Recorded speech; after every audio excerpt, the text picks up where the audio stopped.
ఈ రోజు నుండి మీ లైఫ్ని ఒక్కసారి మీరే చూసుకోండి.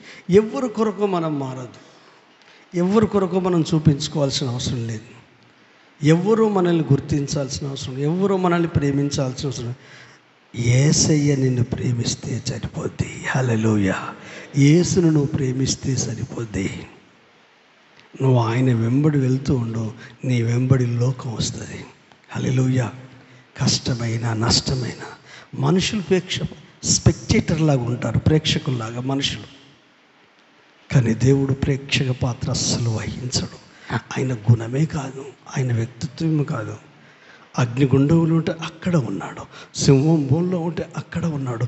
నువ్వు ఎలాంటి కష్టాలలో ఉన్నా, ఎవ్వరు ఉండకపోయినా యేసయ్య మాత్రం నీతో ఉంటాడు. హల్లెలూయా.